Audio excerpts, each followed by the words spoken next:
Hello, good evening to the silent room. My name is Bruno Bacatello.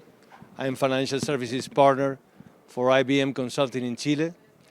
And here with me, Soledad Bando. Soledad Bando is the general manager for commercial lending at Banco Estado. So to start, over the past few years, we have all been talking about artificial intelligence and how it has moved to the center of the conversation in banking. It's no longer just a concept. It's been applied across different areas in banking: risk, compliance, customer engagement, everywhere in banking. It is, in particular, this year, where the adoption accelerated significantly. So that means that artificial intelligence is a fundamental part of the transformational plans for banking. So far, many of the use cases we are seeing right now are mostly applied to producing efficiencies and incremental improvements. According to a recent study from the IBM Institute for Business Value, 1/4 of the organizations are not using artificial intelligence at the middle of their intelligent workflows.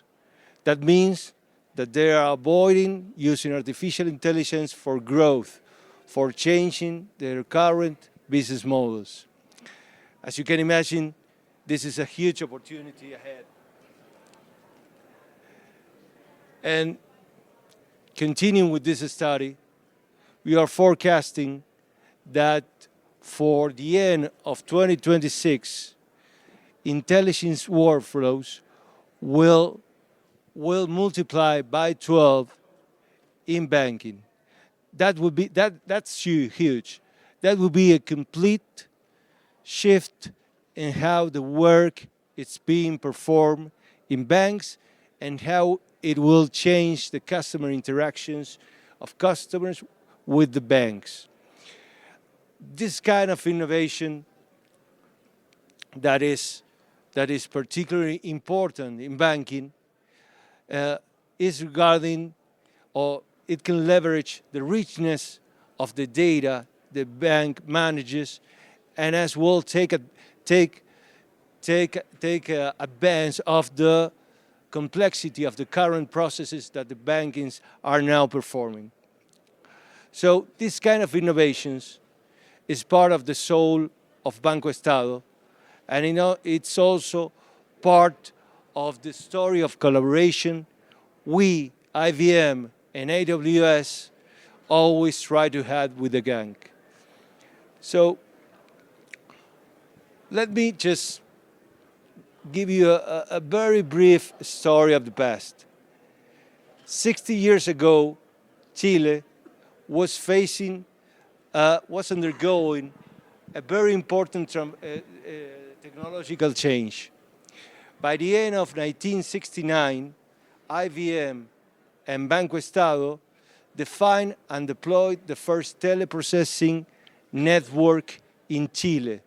That network allowed branches to perform transactions in real time.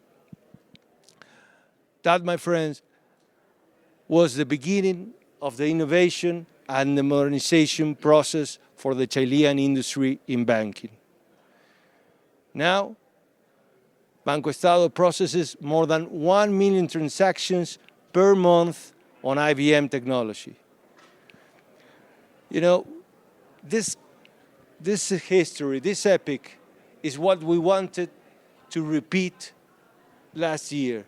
So by the end of 2024, we agreed a new strategic alliance with Banco Estado, aiming to fulfill the current Chilean needs and being according to the current technological possibilities that we have nowadays. And we set a particular goal. Our goal is to make technology and make innovations available for helping the way the Chilean client lives in Chile.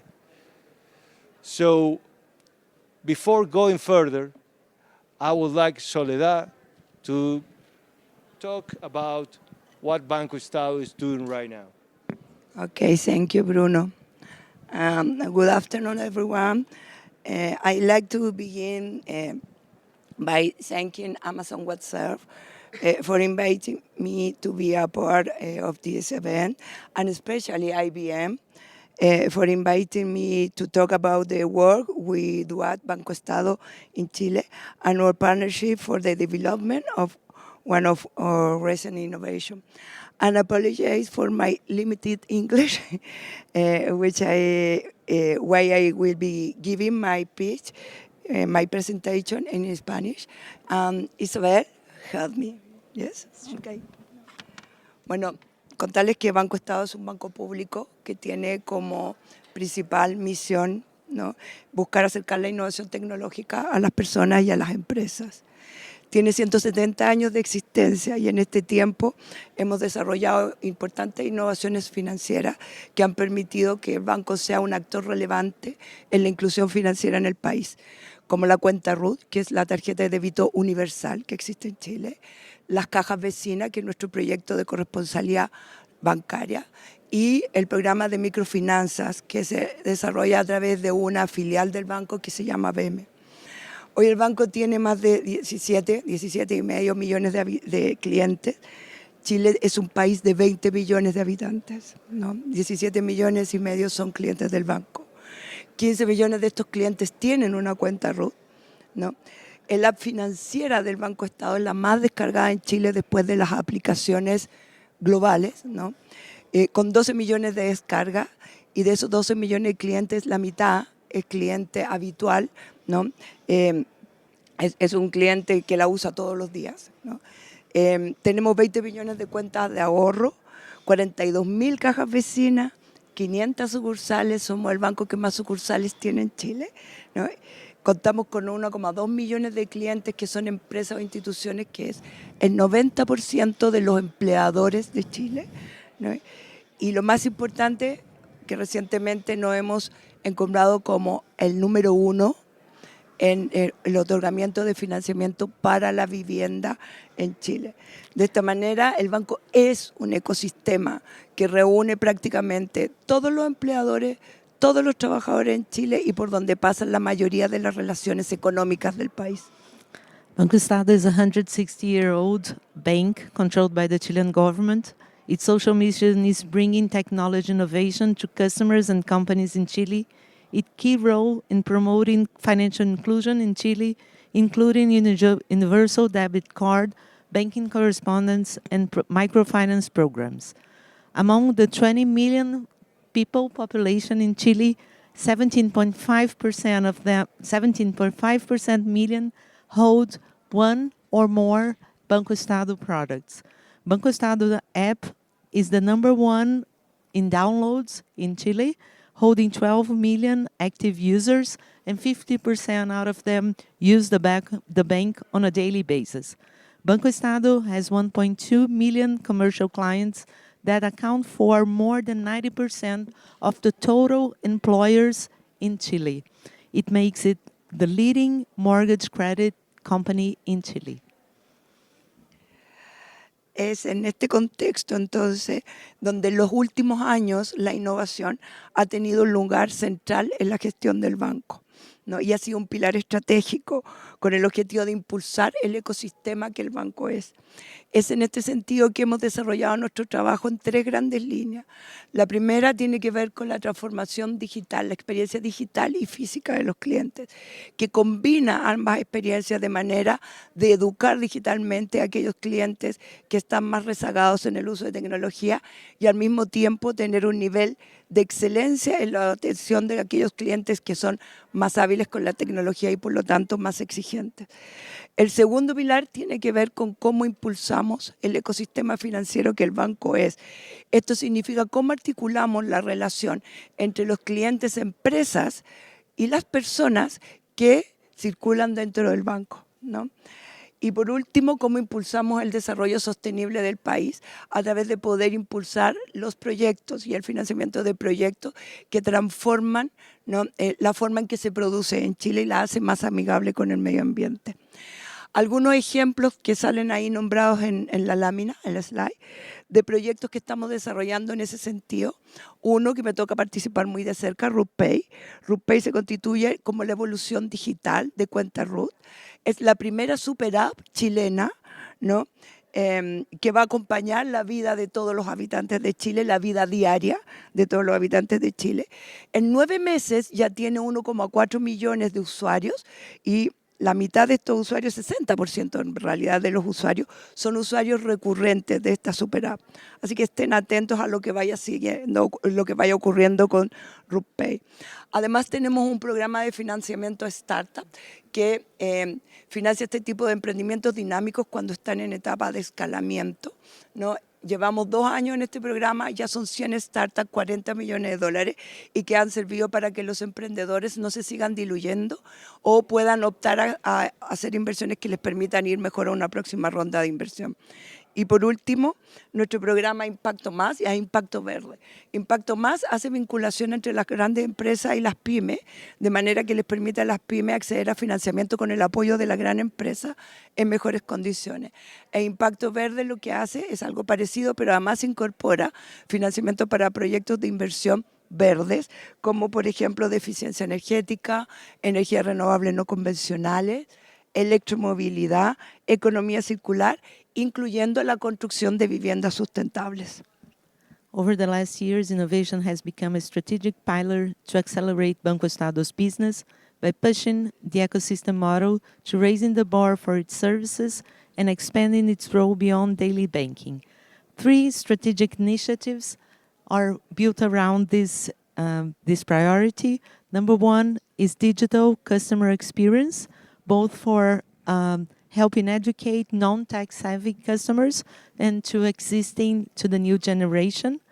Next one is the development and acceleration of a finance ecosystem managing the relationship between large enterprises, its providers, SMB, and end customers.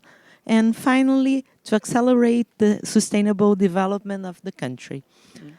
Some of the examples in the strategic initiatives include RootPay, which will be the first super app in Chile, startup financing program, which in 2 years has granted 100 companies plus $20 million in investments, Impact Plus, that articulates the relationship between companies, and Green Impact for sustainability. Bueno, y es en este espacio de innovación donde surge la oportunidad de la alianza con IBM, con IBM. La premisa era seguir desarrollando los ecosistemas que coexisten dentro del banco, ¿no?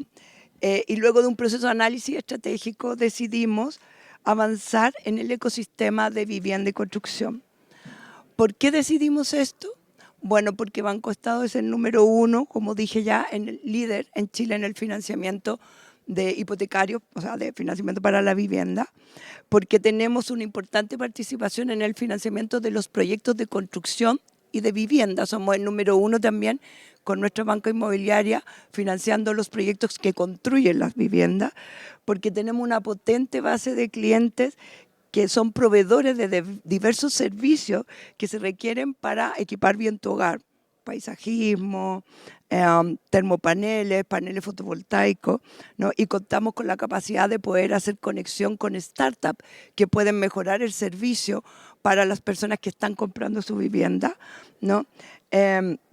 Y lo anterior, todo esto hace que contemos además con una base de datos que nos permite tener importantes insights de alto potencial para este mercado.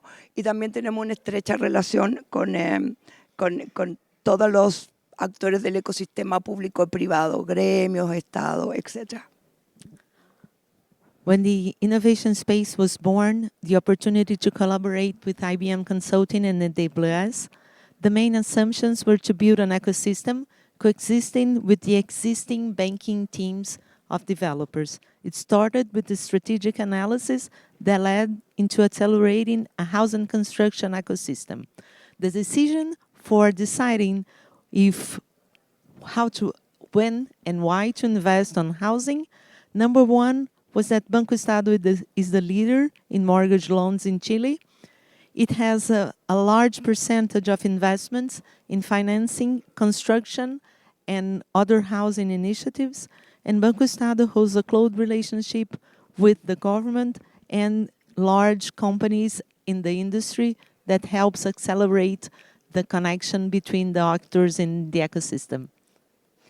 Bueno, y de esta manera nace la plataforma de vivienda que articula el banco con las empresas y con las personas y que está buscando transformar la forma en que las personas adquieren su vivienda en Chile, con una oferta que va mucho más allá de solo productos financieros. Es una iniciativa inédita para la banca en Chile, donde se reúne la tremenda experiencia en tecnología de IBM con el profundo conocimiento que el banco tiene de cada uno de sus clientes de los distintos sectores. Estamos convencidos de que esto va a ser un éxito. Bruno, please. The housing ecosystem joins banking with companies and clients and changes the experience in purchasing real estate in Chile, converging this and helping Banco Estado become one bank. This is a unique opportunity among all banks in Chile. There's no other platform as this one. It merges IBM Consulting deep expertise in financial services and AWS state-of-the-art technology to benefit clients in Chile. Thanks, Soledad. Thanks, Isabel. And let me show you a very, very short video to understand what this means. Throughout its 170 years, Banco Estado has continuously evolved to improve its services, serving its 15 million customers and acting as an economic stabilizer. Manual and complicated processes, the disarticulation between the actors in the sector, and limited access to financing prevent many Chileans from achieving the dream of owning their home. Banco Estado has a solution. A digital platform that allows you to search for the best housing option at any time, supports savings and provides financial education, and makes it easier to obtain a mortgage online within its marketplace. Customers can apply for loans online with the support of an artificial intelligence-based assistant that helps them throughout the process. The platform is also designed for companies in the sector, integrating the government, real estate companies, construction companies, notaries, and product and services providers, creating a unified experience from obtaining construction permits to housing administration. Risk models based on machine learning allow Banco Estado to provide access to housing to more Chileans, who are currently rejected by traditional models, positioning itself as a bank for all and inviting them to join in the development of an ecosystem that supports growth, innovation, and prosperity. Together, Banco Estado and IBM create a better future for housing and construction in Chile. Throughout its 100... Well, thank you, Soledad. And let's look how the collaboration is being put into practice. So to address the different needs for the construction and housing players in this ecosystem, we decided to build a new business model and also a new operational and technological platform that will be shared by all the partners in this ecosystem. So all participants, banks, the notaries, legal entities, and other providers will access to this platform, and they will be connected by intelligent workflows using artificial intelligence. This approach promotes collaboration, transparency, and efficiency for the entire ecosystem. And the impact becomes even clearer when we look the client's perspective. So what are we trying to deploy to the market for the next couple of weeks? A real change in the customer experience. At the beginning, clients will apply for a new mortgage, will try to search a new property, and they will be assessed by agents. They will help you through the whole process. After getting the approval, agents will help the client in another very, very, very complex part of this process in Chile. That means getting the documentation, going through the processes, and then the closing stage. Agents will help the client just to accelerate that, to prevent a lot of interaction, and obviously get as fast as possible. And after the sale, we are also considering a marketplace where the providers or the different companies interact with the clients in order to get the offer that the clients need and put together the offer that the clients need in order to purchase services and goods. This is one of the slides I like most because it reflects the level of ambition we set for this kind of process. So, first of all, we are trying to reduce by 15 days the total time for mortgage approval and processing a client in Chile. We are also trying to reduce the closing time, in particular after the processing of the credit is being made, and that final stage where everybody got stressed, so they want everybody, the seller wants to get the money as fast as possible, the client wants to get his house, so we are making it 30% faster. So, as I mentioned before, interactions will be key in order to get these results. We will reduce by half interactions between individual and business clients. One very interesting topic I definitely love. We are considering for certain properties 0 days and disputes for the fine appraisals. That means that for those properties, appraisals will be made instantly and automatically. So this will change everything in the local market. So, and regarding the processing cost, they will gradually decline, reaching around 30% once the system is fully operational. So, as we have mentioned before, we made this new operational model where Banco Estado contributes with their unique expertise in the local market, knowing their customer, knowing their products, knowing the ecosystem at all, and IBM shines to bring the technological capabilities, the operational capabilities, that along with AWS providing its infrastructure, help us put all together and integrate processes, business logics, and data in order to produce this concept that we are starting to call the online operative model for agentic AI.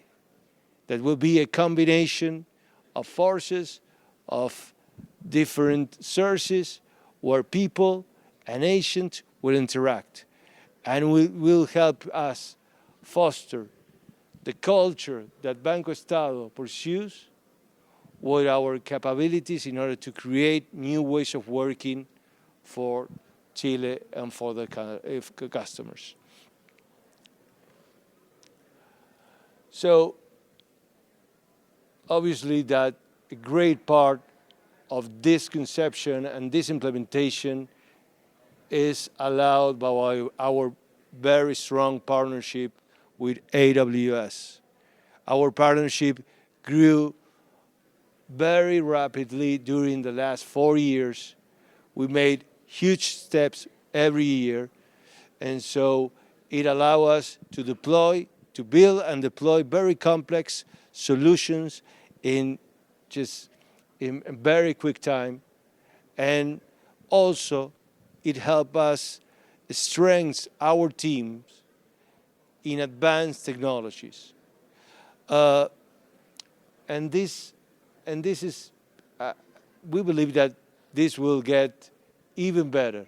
So right now, we are awarded with different prices regarding our capabilities in agentic AI, our specific capabilities that we have with AWS for financial services, and also we were recognized for our capabilities in the consulting business. Yes. And obviously there is more to come here. But we really wanted to make a special announcement, maybe a couple of days earlier, but I think this will be the right time to do it. Soledad. Finally, we invite the audience to learn more about this initiative. The new quarter of work is represent the housing platform will be launched next week. Check bancoestado.cl starting December 9th. Wait, Bruno. Pero, can they keep a secret? Can you keep a secret? Sí. You're asking if they can. Yeah, search in Vegas. Search in your browser Stays in Vegas. casaverso.cl. What happened in Vegas, stay in Vegas. Okay. Thank you. Okay. We are very proud of having the opportunity of announce it here. It's a little bit weird announcement, but we said it. So obviously we've been talking a lot, and we were talking about the complexity of building, discovering, deploying agentic AI nowadays, in particular in financial services. Now, I would like to introduce Bikram Murali, who will talk a lot more about what are the real needs in terms of scaling, in terms of managing efficiency, and in terms of making sustainable for the future. So Bikram, thanks, and thank you all. Have a good rest of the day. Thank you. Can you guys hear me? Perfect. There is no feedback, so I think that's why we keep taking the mic away. So first of all, we all talk about AI and agents and all of that, right? So the first half of the presentation, to me, that's very, very important because we want to understand from our customers, from our clients, as to how they are using AI, how they are using agents, what is the return on investment, right? So that's a phenomenal story. Thanks for sharing with us, Bruno. So once you talk about AI and agentic frameworks and agents, you create agents. The next question becomes, how do you scale these agents? How do you make sure that these agents are cost effective when you run them?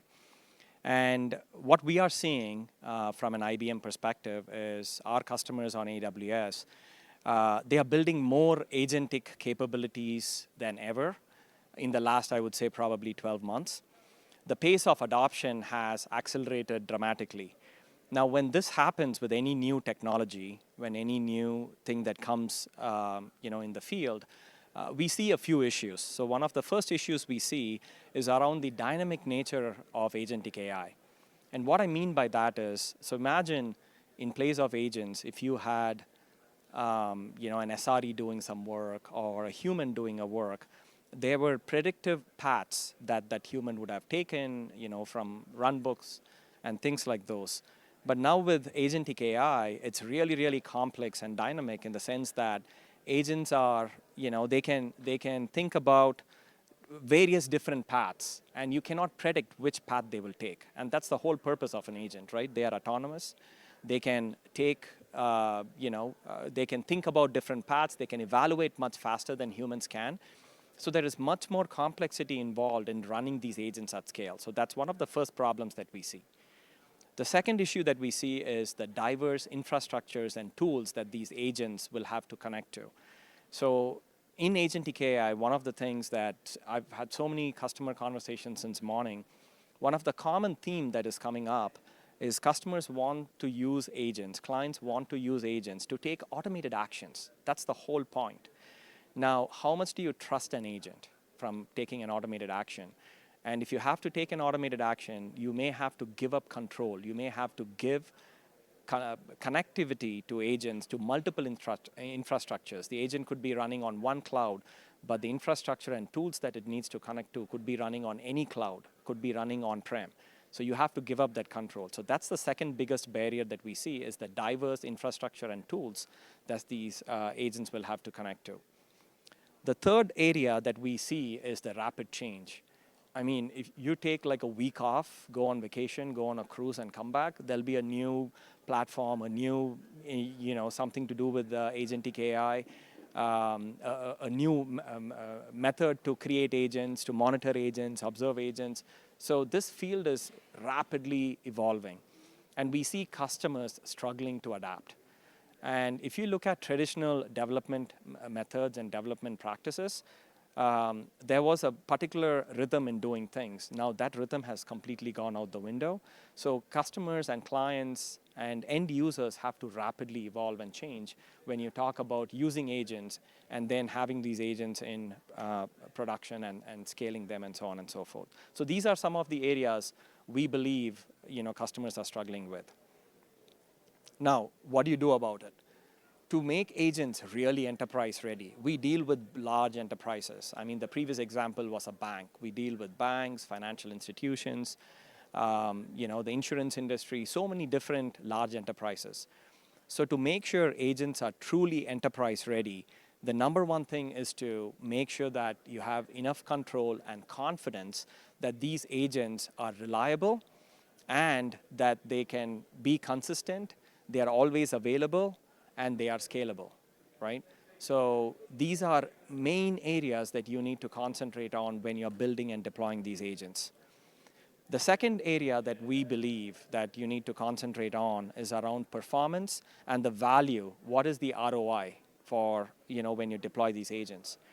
Now, if something costs you $10 and you're bringing automation in and the automation is going to cost you $20, you can't do automation just for the sake of doing it, right? There needs to be an ROI. So we always look at how are these agents performing? What is the cost of running these agents? What is the save, right? The return on investment that you're getting by going agentic? And then how are these agents performing, right? How much CPU, GPU, infrastructure they are consuming? All of these things are very, very crucial. And these are things which become day 2, day 3 items that customers are, they don't look at it from day 1. So let's assume everyone knows how to build agents. You build your own agents. You have a reason why you want to build agents. You want to deploy agents. So let's skip that topic here. What we are talking about is when you build these agents, make sure that you think about these day 2 activities. You want to build agents in a framework where you can observe them. You need to know what is happening. Why is an agent behaving in a particular way? So you need to observe them. So observability is key when you talk about agentic AI. The second area is optimizing.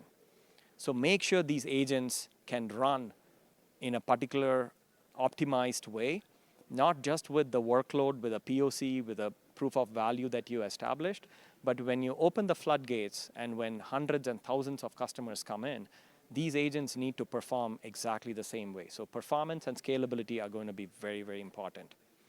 Now, automation. So automation, again, like I said, I had so many customer meetings since morning. Almost every client that I met, the one thing that they are looking at agentic AI is to help them with automation.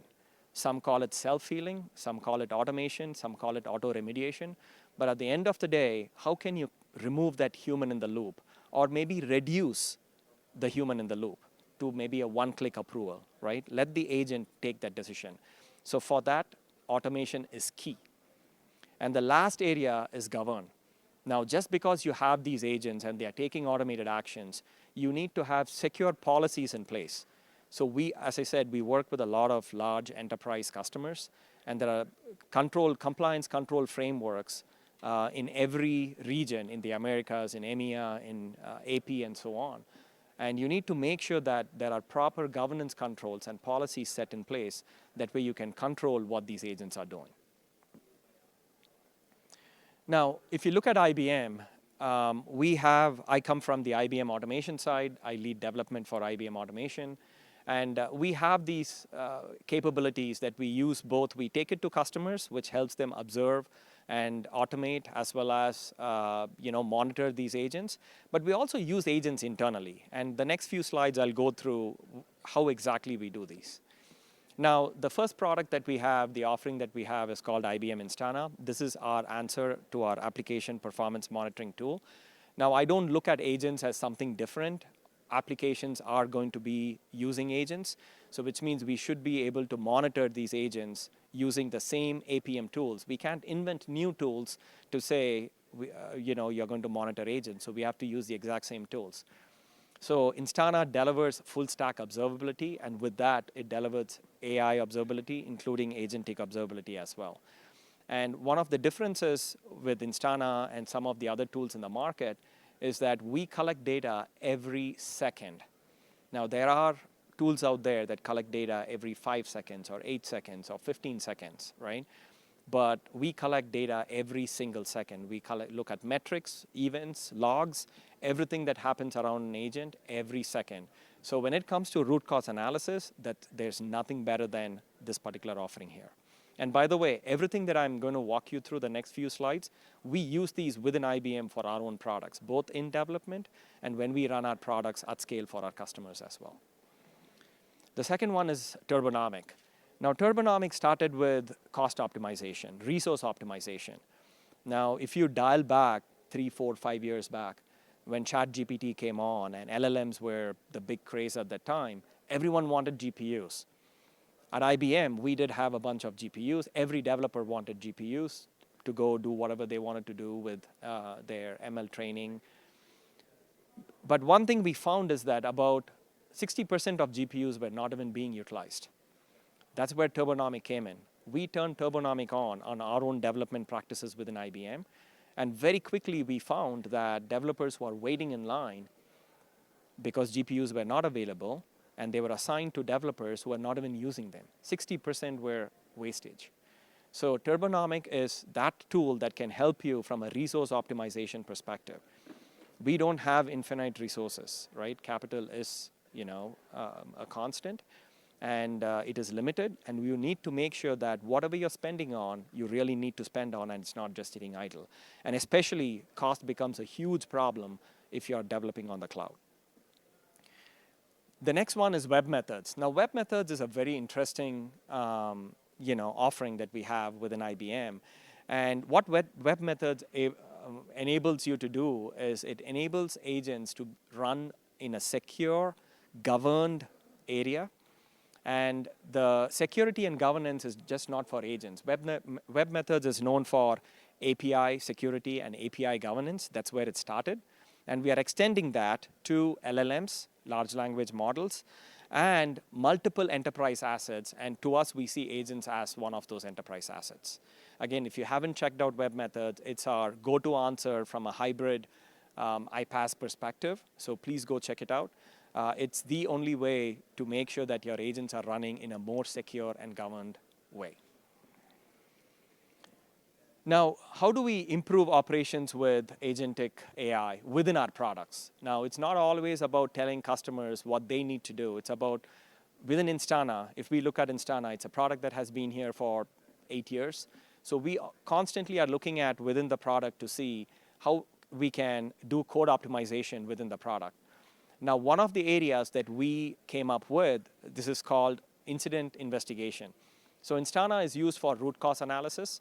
When something happens, we want to catch it. We want to know why it happened. That way we can avoid. And Instana does learn from it, and we want to avoid it. So this agent helps with improving incident investigation, and it learns from it, and it gets better. And in most cases, it's able to proactively tell you, this was the signature of the event when it happened the previous time. And when it is about to happen, it can tell you the same thing happened 2 weeks back, and it led to an outage, take action, right? So this is one way we are using it. In our other offering called Concert, we have an agent that helps with auto compliance and resiliency. Now, compliance, we are not a GRC tool. There are a dime a dozen out there. But if you look at compliance controls like NIST and SOC 2 and all of these other compliance controls out there, about 60% of these controls are not even, you can't write a piece of program to go evaluate it. So how do you use agentic AI to go through documentation? One of my favorite examples is a NIST control called media control. So if you are using media, if you're on-prem, if you're using a hard disk drive or an SSD that goes bad, your vendor like Dell or Intel or IBM can't just come swap it out and take the old hard drive. You need to have a chain of command to destroy that disk drive. Now, how do you prove that with automation, right? Those are the areas that we are investing in, and this compliance and resilient agent, it can help you with that. So Gartner has, we are a leader in several of these Gartner Magic Quadrants. If you look at Instana from an application performance management, observability perspective, we are a leader, in that quadrant. CRN, we were a leader last year. We were a finalist this year. And same thing with some of our other products, API Connect and Web Methods as well. So each one of these products can stand in its own right. And I think what I want to leave this audience with is anytime there is new technology that comes out, we don't want to come out and say, forget about all the tools that you used in the past. We're going to invent a new set of tool chain for you to go monitor, maintain, observe, and make sure that these can perform at scale. We are not going to be doing that. So instead, we were able to extend our existing tool sets and existing technologies to go monitor your new technology as well. Okay? So enough of listening from me. I'm going to bring my client panel up. So I would like to welcome and hear from our clients. Ganesh Somaskandan is the Vice President of TSYS, and Sagar Chikala is the CIO of FlexiVan. Please join me on stage.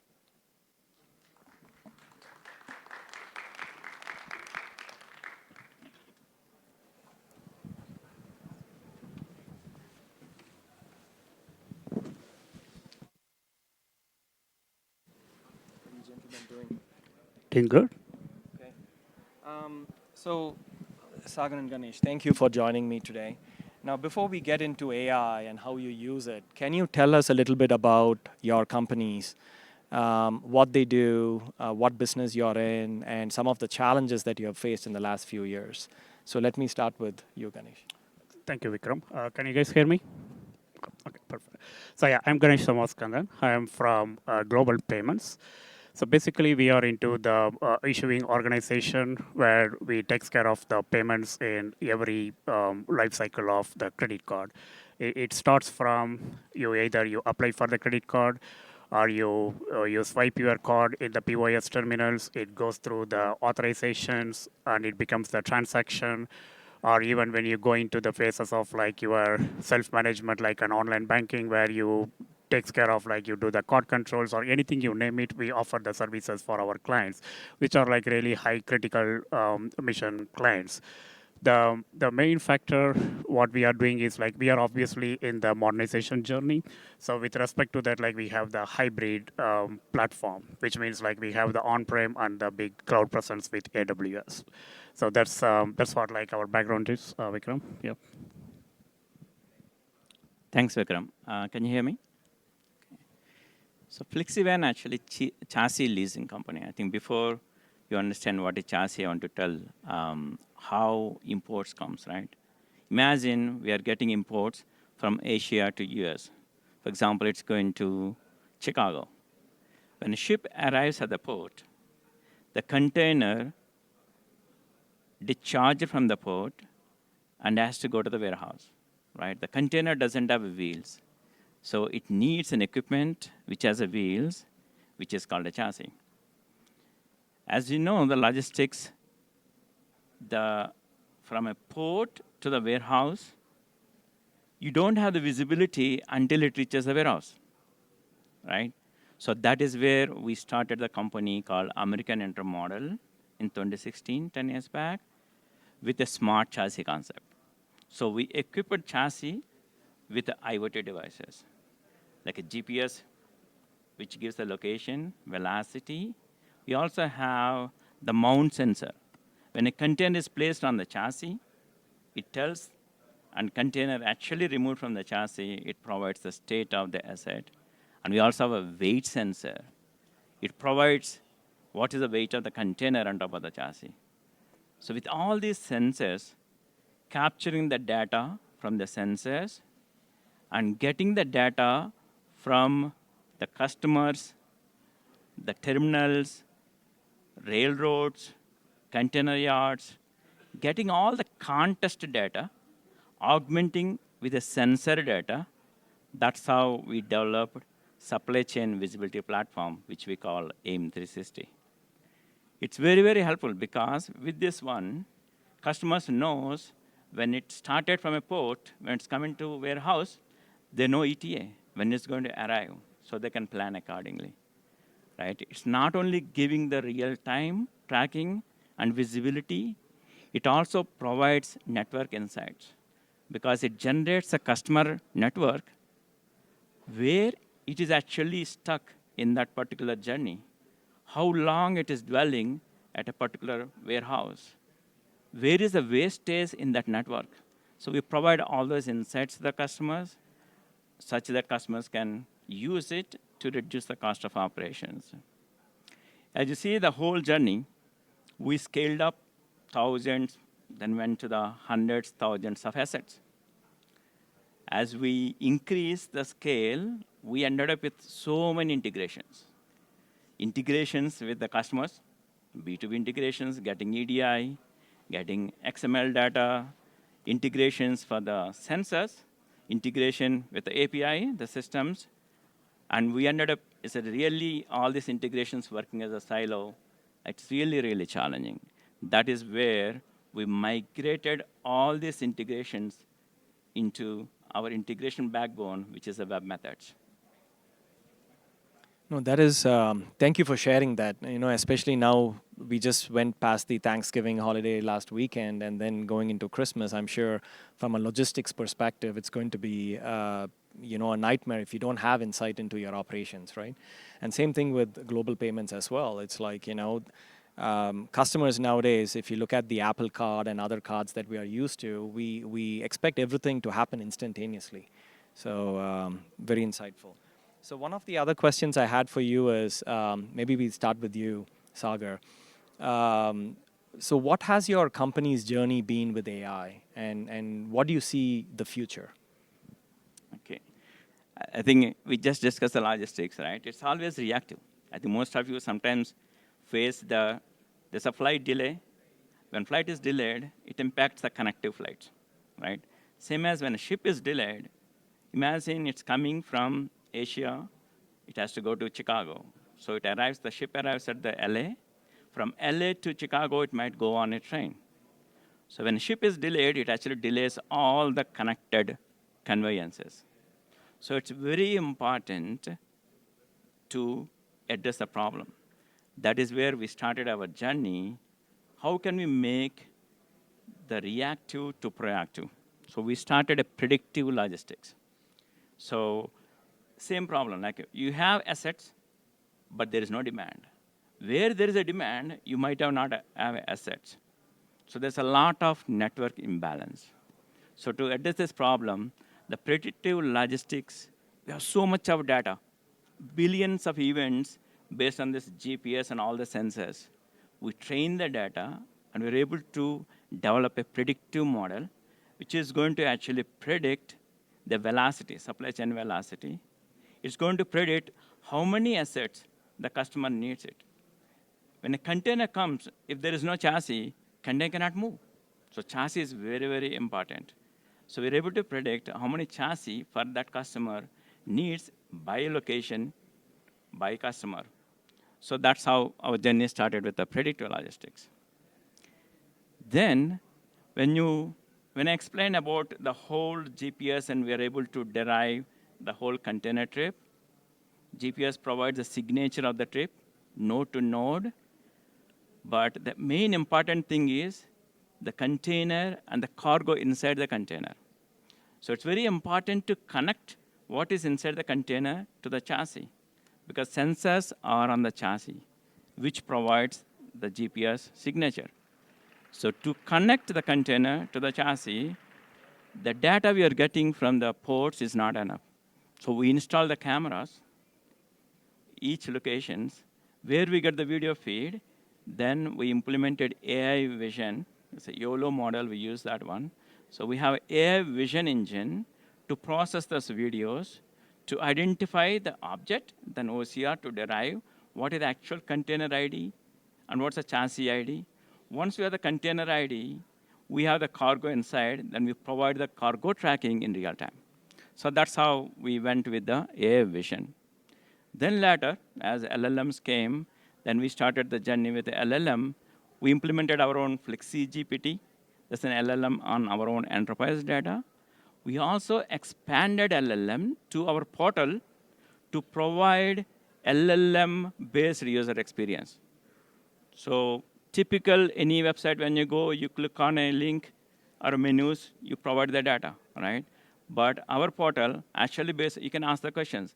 Where are my problems? Where is my assets? Based on that, it actually dynamically derived that UI. Then we expanded our journey to the agentic, because we have so much of manual, right? Typical any business, when you look at it, there are a lot of back office functionalities. When you get invoice, processing invoice, or getting the data, go to the websites, then manually updating that one.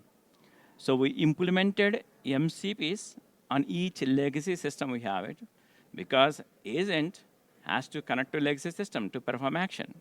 So we actually built the MCP gateway connecting to each legacy system and working with the agent to execute the business process. So all the journey, when you look at it, data and the integration is very, very important. It is the backbone. Without data, there's no AI, right? So the backbone for all our ecosystem actually is web methods. Oh, that's I keep thinking about my own household when we go and order something on AWS. We expect it to show up in 24 hours or less, right? We don't understand the logistics and everything that goes behind it. So that's very insightful. So what's your take? Yeah, definitely. As I said that the payments you mentioned about the holiday shopping and everything, if I have to really share that the number of transactions we just processed on the Cyber Monday, it was like close to 1.5 billion transactions in a day, which means you see like how critical those are, the applications, and from our client commitment perspective, and also we know that like even if you miss like 5 minutes, you may lose the deal as a customer. So at the same time, you need to have like a better model in place in such as with a good observability. That is critical for, even though you have great functionalities that you can offer, if you don't have the good scalability or reliability, and if you are not able to react very quickly, then you lose the customer, you lose your credibility and everything. So that's where like our journey with our observability started.